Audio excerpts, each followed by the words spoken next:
darkness, everybody! Everyone! Darkness is spreading! Hello! This is actually my first and original deck that I ever made competitively. And when I say competitive, I just mean with friends. I didn't take this anything. But this is a deck of one-ofs of 60 cards, so I'm clearly a casual player. So that's pretty much all I could say about that. Please don't roast me in the comments section about why I don't play this and don't play that. But everything in the main deck and extra deck is a dark monster. That is the consistency. That's the theme that I'm going for. And like I said, everything's a one-of. So let's get it started. So, like I said, everything's in the main deck. Everything is a one-of period. So we'll try to get through this pretty fast since there are 60 cards. So you got Rainbow Dark Dragon. Obviously, everything is a dark. This is a Melody of Awakening Dragon's target. Just a big beat stick that obviously, like, if you can get it off, it's great. You can search it. That's pretty much it. It's just, you know, he's a card that you can actually use in this deck. The only other deck that really could use this card is, like, unless you're playing, like, an Orcus deck or something like that can pitch stuff to the graveyard really easily, and even then they wouldn't want this card. Because, you know, if you draw it first turn, bro, it's dead. You can't use the card. I don't care. I love stuff like this. But other than that, you mainly just have stuff like this, or like if you're doing a Rainbow Neos deck, you can fuse that thing as the Rainbow Dragon. It's a rainbow in the dark. It is a rainbow in the dark. Shout out to Dio. Next, you got the boss monster from the structure deck from a year and a half ago, Darkest Diablos, Lord of the Lair. He's really good. He's also a Lair of Darkness, or not a Lair of Darkness, a Melody of Awakening Dragon target. He has his tribute effect if you can tribute a monster and rip a card out of your opponent's hand and put it. They get to choose it and put it back at the top or bottom of the deck. It's a really good card, really good effect because you can take cards out of their hand. But the main thing that you do with this card is obviously his summoning condition, which is if you tribute a monster that you own, not your opponent's. If you tribute a monster you owned, you can summon him from your hand or graveyard. So he's really good in that regard. 3,000, just he's reliable. Next, Dark Horus. This is our third and last Melody of Awakening Dragon target. So, you know, not that anyone would ever run this deck. It's just going to be me. So, I'll still try to give you these little recommendations if you ever want to run this deck. Because he's a Melody target, that's what makes him good. We have ways to revive him. So if you have a way to pitch him in the graveyard, that's your best route, not actually tribute summoning him. But his effect is that if your opponent activates a normal spell card, I believe it's during their main phase or any time, you can just bring back a level 4 dark monster from your graveyard. We play a lot of level 4 dark, so you have good targets for that. 3,000. He's reliable, and he's cool looking. I don't care what anybody says. You got Orbital Hydrolander. So this card came out about, what was it? Code of the Duelist. So this card's 2 years old now. I'm glad I found a deck to put this guy in because he looks so cool. He probably should be a holo. I know Burning Abyss players used him, so he's seen some meta play, but he's really good. And I think he was honestly like made for this deck. Konami didn't realize they were making this card for me because you can only get him out if the 5 monsters you have in your graveyard are different names. Because I play one-ofs, everything's going to have a different name, so it's all good. And then his quick effect is you can send the top 3 cards you deck to the graveyard to pop a card on the field. Really good. 3,000. Really easy to get on board. You can control another monster while you have him, so it's not a big deal. He doesn't have really specific requirements. You just got to have 5 or more monsters in your graveyard with different names. Next we have Invader of Darkness. I put in within the last couple months just because I needed some more high-level Fiend monsters. He's got a really good effect. He's 2,900 8-star, but his effect is your opponent, as long as he's on the field, your opponent can't play quick play spells. That's really good. Super Poly's all the rage these days, and it doesn't matter if I can't respond to your Super Poly, you can't play it anyway. So that's all good. Just stops a lot of pesky stuff that you wouldn't want to deal with, but we have a way of getting him out pretty easily without having to do the tribute summon. I'll get to that card. But then we have the newest edition, just came out. Let me get this guy's name right. Gizmek Orochi, the Serpentron Sky Slasher. Cool ass name for a cool ass card. So he's got 2450, 2450, 8 stars, Dark Machine. What he does is you can special summon him once per turn during either player's turn by banishing the top 8 cards of your deck face down. And then once per turn, only on your turn, you can banish 3 cards from your extra deck face down and pop a face up monster. But you can only use each effect of his. You can pick one of his effects and use it once per turn. So you can't use the pop effect the same turn you summon the monster. But he's a really good card. The fact that he's a level 8, we can do some things with that as far as XYZ plays and stuff like that. We're playing a 60 card deck, so I just looked at this card. I ordered it because I wanted to make sure that maybe I could run this in a deck. Didn't know if it was going to be this deck necessarily, but this guy, I think he's really going to be good because I play 60 cards. I don't ever worry about running out of cards in this deck. I don't play Pot of Desires, so I don't really have to worry about that. I always have plenty of cards. A guy that I discovered like within the last year, and I was a complete idiot for like not playing this card. I remember this card back in the 5Ds days when this card came out, because Colin used it.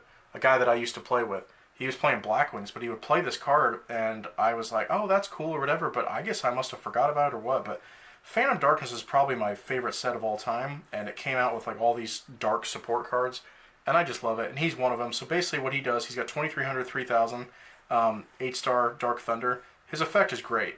His summoning requirements, you do have to control no monsters to get him out, and you already have to have 5 dark monsters in your... I don't know if they're dark or just... Yeah, 5 or more dark monsters in your graveyard while you control no monsters. So once per turn, you can banish a dark monster from your graveyard to special summon a dark monster from your graveyard. He's a main way where we can get all our good stuff back. He's a great card, and anytime you have a chance to search this card, you really do try to, because he's just kind of a game changer. We have so many big level monsters that can just floodgate, shut something down, and that's really good.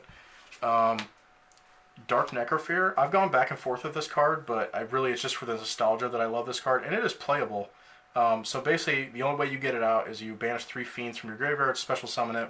We play a lot of Fiends in this deck. It's not too big of a deal to do. 2200 attack, 2800 defense, but mainly what it does is, your opponent does not want to destroy this card. If it gets popped by battle or card effect, at the end phase of that turn, you get to steal one of your opponent's monsters and equip it with this card. Really good effect. And, a lot of times it helps you OTK. It's just another thing that you can special summon, so that's good. My favorite card of all time, Dark-Armed Dragon. And while I do have an ulti of this card that's in my Cyberdark deck, I'm choosing to go with my original Dark-Armed Dragon that I pulled out of a Gold Series. Now, a lot of you guys that are from the Yu-Gi-Oh community can laugh at that and be like, wow, man, like it's just a Gold Series, not a big deal. You don't even have the Phantom Darkness one.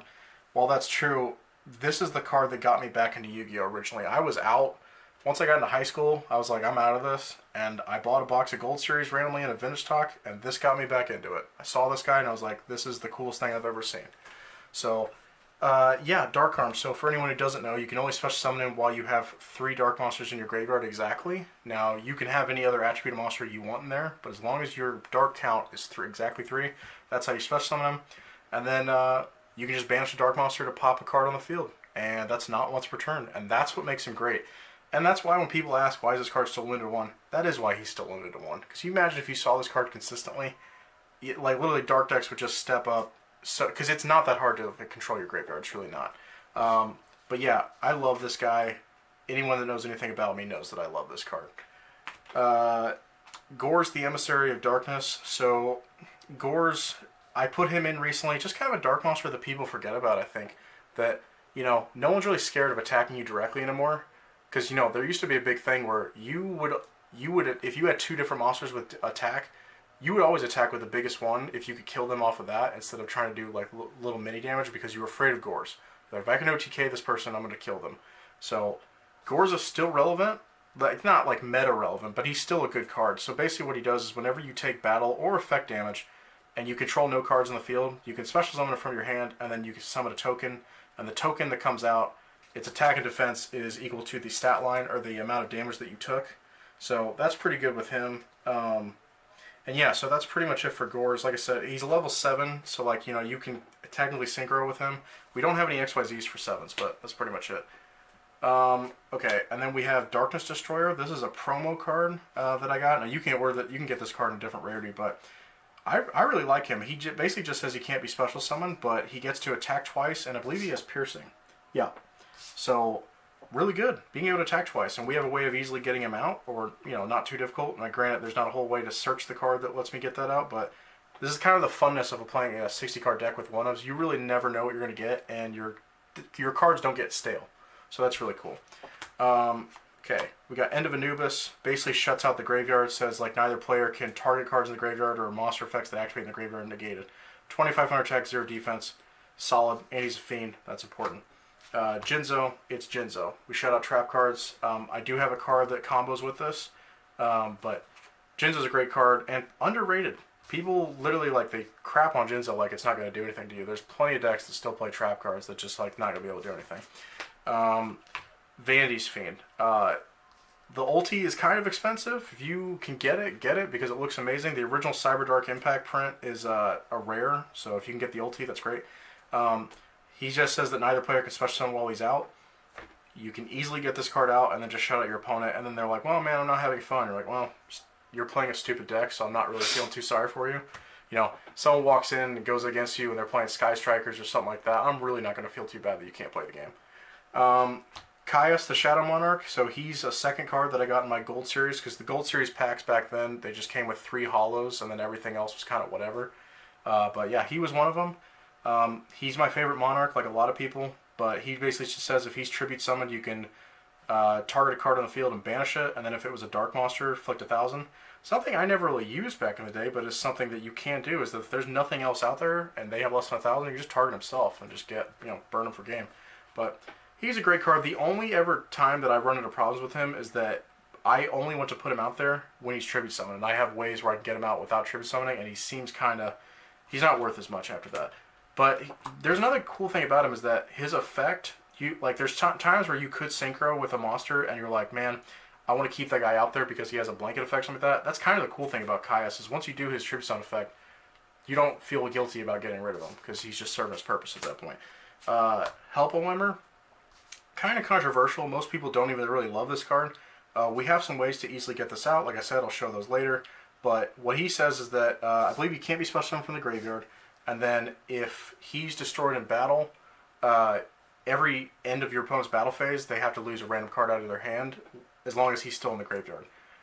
If you may not think that's such a big deal, but at the end of every battle phase, you can't have any cards in your hand, or you're going to lose them. Not bad. And like I said, not hard to get out. This guy, I just found out about. I had completely forgotten about this card, Dark Knight Parseth. I never even saw this card when I was playing back in the day. He has 1900 attack, 1400 defense, 5-star, Dark Knight Parseth. So basically what he says is that if he kills a monster by battle, you get to banish a Dark Monster from your graveyard and then draw a card.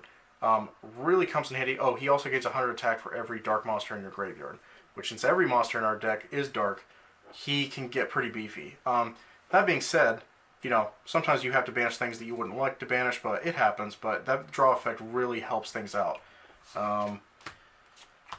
Kaiser Vorse Raider, I feel like a card that people just forgot about from the movie pack, but solid card. If you control a monster, just special summon him, level 5, 1900 attack, and then if he kills a monster by battle, he gains 500 every time he does that, and then if he's killed in battle, your opponent, the monster that killed it, loses 500 attack. Just kind of a permanent little add-on thing. So he's just kind of a little nuisance that people don't like dealing with, and I like that. Mephis the Infernal General. This is definitely a card that most arrogant pricks that play the game now, that are not casuals, would be like, you're such a scrub, you play this card. You know what? I am a scrub. I'll admit it. But this card has piercing, and if it does battle damage, I can rip a random card out of my opponent's hand. And I have easy ways to summon this card. I like it. I don't care what you say. It's from the golden age of Yu-Gi-Oh!, the GX days. Deobound Colonel. This card was a godsend for this deck, because this is literally such a... no one wants to deal with this card, because it just tags itself out, it gets beefy, and then it just tags itself out, and then drops your opponent's attack points. That's basically what it does. I mean, I'm not going to go into too big description. That's basically the effect. Gains 600 every time it declares attack, and then once per turn during eye player's turn, as long as your opponent has a monster, you just banish this card, target their monster, it loses whatever his current attack was at the time, and then he'll get reset when he comes back to the field during the next standby phase. But really difficult card to get over. Alright, a lot of level 4s. I'll try to run this out pretty fast. Infernal Dragon. He basically, because we're playing the Lair of Darkness stuff, even as one-ofs, 2000 dragon, that if he attacks at the end of the turn that he attacked, he can tribute a monster to special summon himself from the graveyard. Because he'll attack, at the end phase he'll destroy himself because of his effect, and then if you have a monster you want to tribute, you can bring it back from the graveyard. What's great about this card is if you get Lair of Darkness with this card, you can just attack, and then at the end phase, tribute one of their monsters to summon him back from the graveyard. Great. But remember, kids, because this happens at the end phase, you will not get a token because of Lair of Darkness. The effect of you already tributing that turn has to be done during the turn, not at the end phase. Just a reminder. Jurigado, solid card that people can use in any deck, really, but he just helps for OTKs and some defense. During either player's battle phase, you can just special summon this card from your hand, you gain 1,000 life points, and then he can tribute himself to target a monster you control and boost it by 1,000 for the next 2 turns. Really solid card. Arima the Wicked Warden, he's just a way you can discard him from the hand to search Lair of Darkness, and then on top of that, you can tribute a Dark Monster. I believe if you tribute himself, you just get to draw a card. If you tribute another Dark Monster that's not himself, you get to search your deck for a Dark Monster with 2,000 or more defense. That's another way how we get the Dark Creator, because he has 3,000 defense. There's a lot of good beefy dark monsters that we can search off of that. And obviously, if you have Lair of Darkness, you can just tribute your opponent's monster, so that's good. Stygian Street Patrol, we have a couple ways of dumping cards from the graveyard. I think maybe just at least one way. But he's one of the cards you always just want to get rid in your graveyard. So his on-field effect is if he kills a monster by battle, whatever the monster's level was, they lose life points times 100 for the level. Not a big deal, never really matters that much. If he's in your graveyard, you banish him from your graveyard, special summon a fiend from your hand with 2,000 or less attack. That's how we get out, the Helpoemers, the Memphis, the Infernal Generals, and the rest of most of my deck. That's low-level stuff. It's a lot of fiends, so that's how you get that out. Breaker, the Magical Warrior, an underrated card. You just summon it, and then he gets a counter, and then you just pop any spell or trap that you want on the field. Spell counters. Yeah, spell counters. I know you love those, but really just a good way of getting rid of like pesky spells and traps. And we have ways to search this card, and I'll get to that. But just a solid 4-star monster that people forget about. And yes, I know that it's laughable because everyone just plays so fast and aggressive now, but I like this deck. Cannon Soldier. Why no Lair of Darkness player plays Cannon Soldier makes no sense to me. You just tribute a monster, burn them for 500. You contribute their monster. His effect is not once per turn. When people were talking about banning this card, that was a little ridiculous, but the fact I've gamed so many people off just using Cannon Soldier because you get these Lair of Darkness targets that guess what? You can just trip, and guess what? If you trib with Cannon Soldier, and say they're not dead and you just burn them for slide points, you'll get those tokens right back at the end phase. So just really, really good card and underrated. Armageddon Knight, that's our way of pitching stuff. Usually we pitch Stygian Street Patrol. We have another option, I'll show that later. But yeah, he's just good as a good normal summon, but we have some little mini combos we can do with that. Dark Geroid, a card that probably no one on Earth is using in a deck, but I love the card, grew up with the card. The Steroid. The Steroid. What he does is, regardless if he's normal or special summoned, you can just target a monster on the field and reduce his attack by 800. Now, if there's nothing else on the field, he has to choose himself, but you'd be surprised how pesky that is for someone's monster when they're like, okay, my guy can't be destroyed by card effects, and they has a lot of attack. Reducing something by 800 gets around a lot of things, and I like the fact that I can use, Stygian Street Patrol to get him out, or something else to bring him back, and then his effect's going off every time that happens. So I like him for that. Prometheus, King of the Shadows. So he only gets his effect when he's normal summoned, but when he's normal summoned, you can target a number of dark monsters. From your graveyard, and for each one that you banish, he gains 400 additional attack for the turn. What's good about this card and why he's important is because sometimes graveyard management, if we've been playing like a long game, a grind out game, there's times where you may draw Dark Arm Dragon, and you're like, man, I really need to be able to play the Dark Arm, but I have 15 monsters in my graveyard. He's your out to that. He's also an out if your opponent has a Vanity's Fiend or something that says you can't special summon, but they have a big monster you can't get over. Boom, there you go. That's basically why he's in there. He's not one of my favorite cards, but he's just a card that, if we're playing 60 cards, he's a good out to stuff. Witch of the Black Forest. This is at 3, and granted it's errated, where you can't use the monster's effect the turn you search, and you can't use the monster itself. You can't summon it, at least. You know what has less than 1,500 defense? Dark Arm Dragon. So that's mainly the reason why I play it, being able to search stuff like that. You can use this for synchro fodder, usually, or whatever you want to, but she's just there. I mean, you could take this card out, I'd get it, but this deck plays slow anyway. We do play some traps, so trying to make it a little longer. Jinzo Ejector. So he's a main reason. I haven't seen anyone play this with Lair of Darkness, but it actually works really well with the whole Lair of Darkness, Darkest Diablos thing. But tribute himself, add Jinzo from deck to hand, and then if your opponent has any face-down trap cards, or trap cards on the field, period, you just get to special summon the Jinzos right there, and obviously Jinzo starts doing his thing. But the fact that you tribute, if you have Darkest Diablos somewhere, that'll trigger off that. If you have Lair of Darkness on the field, you'll get a token at the end of the turn. So some really good stuff with that. And he's a level 4, so he's searchable, and I'll get to that. The last level 4 is Holding Arms.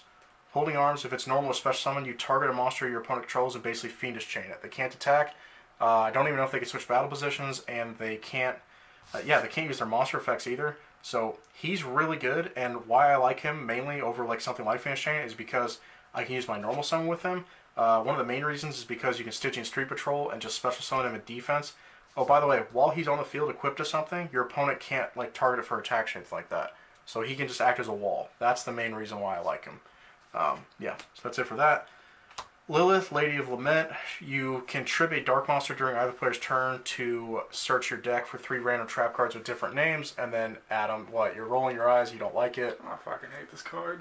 Well, I mean, I only play it as a 1-of, but it is a really powerful card. Most of the time, I actually end up tributing herself, just to make sure I get those traps out. I think I only run 4 normal traps, just to make sure I always have pretty much 3 in the deck at all times just to make sure I can get her effect off once. But cool thing about her, she cuts her attack in half. She's normal summon, but because of Stygian Street Patrol, you can't special summon this thing out. We also run Tour Guide right there, so that's a Tour Guide target that you can do. Tour Guide says when she's normal summon, especially on level 3 Fiend from your deck, can't use it for Synchro fodder, but that's pretty much it, and it's effect negated. Dark Resonator for Synchro plays. You know, it's sneaky sometimes when you can set this card face down, your opponent only summons one monster to attack. You can get away with that because it can't be destroyed by battle. It takes 2 attacks to kill it by battle. Curry Bandit, a card that I completely forgot about, but yeah, a card that when it's normal summoned at the end phase, you tribute it and excavate top 5 cards. You can add any excavated spells or traps from the excavated pile to your hand, and then you can add one of those spells or traps, and then the rest of the cards go to the graveyard. He's a good way to get a tribute and then also get some excavations going where you can dump some monsters in your graveyard. So that's it for the 3s. And then level 2s, I only run 2. Plague Spread, you can dump that off Armageddon Knight and go into an instant level 6 Synchro play. And then you have Evil Hero Infernal Prodigy. A card that's underrated, but if you control a monster, you special summon it and he just acts as tribute fodder. Or you could Synchro with like Dark Resonator to go on one of my favorite monsters. I'll get to that. But Plague Spread is really, I added him in recently, but like really he is just that good. And like I didn't want to use a whole lot of zombie stuff, but just a one-of, I think he's fine. He helps you sync up in a lot of good stuff. Jack Frost. Shout out to Zach Norfolk. I would never run this card without him, but Jack Frost, basically if your opponent tries to declare direct attack, and you control a monster, or it's just direct attack period, you just book their monster face down, you special summon him face down. He's just the ultimate card when your opponent's so confident they're going to win, you just Jack Frost him. It's the best thing in the world. Sinister Sprocket, good card. If he's sent to the graveyard for a synchro summon of a dark monster, you can pop a face-up spell or trap card on the field. That's really good. Relink Karibo, if it's tributed, period, draw 1 card, and then while he's in your graveyard, 1 time if a monster be destroyed by battle, you can banish him to prevent that. Good card. Raid Raptor Lastrix, you want to say something? Fuck this card. Okay, this card So stupid. This card probably shouldn't be around, let's be honest, gives you way too much advantage for 1 card. You can tribute this card, which by the way, keep in mind, we're talking about tributing here, so a lot of good stuff there. And when it's tributed, you get to summon a Raid Raptor XYZ from your extra deck, any one that you want, and then from there, you just get to go into, which I'll go into the play, but he enables you to get a 4,000 beat stick with protection, which is really busted, in case you guys didn't know.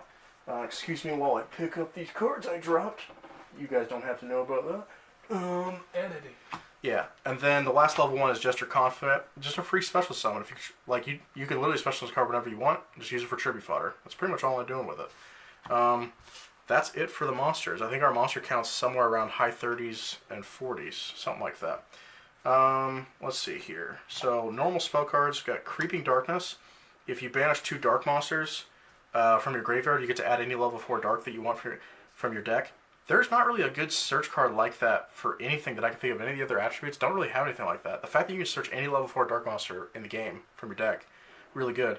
Usually you go for stuff like a Rima, but like we have outs to like anything for that. You can search Breaker to get rid of a back row. You can, if your opponent's running a lot of traps, you search a Jinzo Ejector. Those are some of my main plays that I do. 1 Gold Sark. This is the 3rd and final card I got out of my original Gold series. This isn't my original Gold Sark. I think I traded it to Danny Brooks. Shout out to Danny Brooks. But I shouldn't have done that, but I got another one back. But lets you banish any card you want from your deck and remove it for 2 turns, then you get it back. Usually with me, I always go Dark Arm. Even if I don't have the right setup, I still go Dark Arm just like, because I'm that guy. Occasionally you go like Dark Creator or something like that. 1 Monster Reborn. We do have a lot of good monsters that we can just dump to the graveyard and get back, and they're worth it to run a Monster Reborn. So that's why I run that. 1 for 1. I just showed you like 5 level 1 monsters. You can go Sinister Sprocket for a synchro play, Relink Karibo for a good tribute summon if you're going to do that, or the Raid Raptor to literally just screw over your opponent. And lastly, the Melody Awake Dragons that I showed earlier for our 3 targets. For the quick play spells, how bad am I shaking the camera? Pretty bad? Yeah, it's whatever. Alright. Enemy Controller. So Enemy Controller, I don't see a whole lot of Lair of Darkness players using this. I think they should. So at worst case scenario, you can just target a monster in the field, change its battle position. That can help you get over something. It can help save your life points. But if you have a monster in the field, you contribute a monster to take control of one of your opponent's monsters for the turn. The good thing about Lair of Darkness, you contribute their monster to take control of another monster. Great. And if you have nothing like that, you can just set it and just change the battle position of a monster when it tries to attack you. So pretty good versatility there. 1 Super Poly. I know Super Poly's a 3, but like I said, this is a 1-of deck. But Super Poly in this deck, yeah, equals Starving Venom, because with Lair of Darkness, everything's a dark monster. And yeah, the fact that your opponent can't respond to it, you get to pitch a card, really nice. Monarch Stormforth, getting to tribute summon your opponent's monsters. We don't rely on the extra deck, so really never a big deal for us. And going into the field spells, I play 2. Lair of Darkness, which I've already shouted out exactly what that does. And the Steel Void Kalkos. This is a dark deck. We are evil. I just feel like it works. Like I said, you're not relying on your extra deck, so a lot of times I will win off of just all my shit getting a 500-point boost. Yes, I love the insignia on their foreheads. I love them matching my monsters getting glowing red eyes. It's great. The key effect that people miss on this card that they always forget, if you have 2 monsters on the field with different attacks, your opponent cannot target the one that's weaker for attacks. They forget about that. So if I have some little level 4 guy that they're like, oh man, you're done, and then I have like Rainbow Dark Dragon, you're going to have to get over Rainbow Dark Dragon, buddy. Or you're going to have to go over my Vandy's Fiend that has 2,900 attack now. Like, they forget about stuff like that. And the trap lineup, Crush Card Virus, Drowning Mirror Force, Eradicator, and the other normal trap that I play is Magic Cylinder. So with this lineup, this is the most recent edition. Shout out to BB from our channel. The virus cards can fuck themselves. I'm sorry, but this card, it actually works. He was the one that convinced me that this original Crush card actually does more work than like some of the newer ones they've introduced. So with this one, I have plenty of low attack stuff, 1,000 attack or less, that I can just trib and then just get rid of anything that's high attack in their hand, the 15 or more attack in their hand, and on the field. That itself is really good. Yeah, they get to pitch monsters from the deck to grave, but they have to have more than 15 attack. And a lot of the monsters that have a lot of graveyard effects don't have that stat line. So it's actually pretty good. And obviously if you have Lair of Darkness, you can just tribute their monster if it's weak. Drowning Mirror Force. My favorite Mirror Force card, just the fact that if you do get it off, game changer. Being able to shuffle all their monsters back into their deck, non-targeting, brilliant. And they don't expect it. 2 minutes. Okay, I'm running that high on the time. Okay, and then Eradicator, tribute a monster with 2,500 more attack, and rip spells or traps out of my opponent's hand and on the field, if I call it right. And Magic Cylinder. Magic Cylinder can end a game that no one expects, so that's why I like that trap lineup. They're my personal favorites. You can run whatever you want. Continuous traps, just 3. Escape from the Dark Dimension, Goes a Match, and Sinister Yashiro. Escape, we banish pretty regularly, I would say, so Escape from the Dark Dimension can kind of be that like Call the Haunted that like works a little better because of what we're choosing to banish. Goes a Match, everything's going to be dark, and especially with Lair of Darkness, as soon as I declare, hey, like you can only play darks, they can't, unless they're playing a dark deck, they can't summon anything for they're done. Sinister Yashiro, I love this card so much. I'm so happy they came out with it. Each turn I can normal summon a level 5 or higher fiend without tributing, and then if a level 5 or higher fiend that was normal summon would be destroyed, I can destroy this card instead. I love it. Let's try to run the extra deck really quick. Fusion, Starving Venom Dragon. We only get him out with Super Poly, that's it. Really good card, 2,800, can do some stuff. One of my favorite synchros of all time, Stygian Sergeants. If he kills a monster by battle, he can attack again and gain 800 attack. That's pretty much what he does. How much time do I got? 50 seconds. Alright, let me run through these. Celestial Wolflord, Blue Sirius, 6-star, that's pretty much what he does. Dark Strike Fighter, contribute for his effect. Chaos King Archfiend, level 7, can switch attack and defense of a card. Dark Highlander, can prevent my opponent from secret summoning. Those 5 through 7. Scarlight, Beals, Hot Dragon Archfiend Bane, we can get that with Plague Spread. How much time do I got left? 30. Okay. Ghost Rick Alucard can pop set cards. Break Sword can pop face-ups. Dark Rebellion, I never get him out, but he can just get high attack. Number 22, Zombie Stein for the rank 8 plays, and then for the Raid Raptor Lastrix, 7 sins over Ultimate Falcon. And that's it for the deck. Have a good one.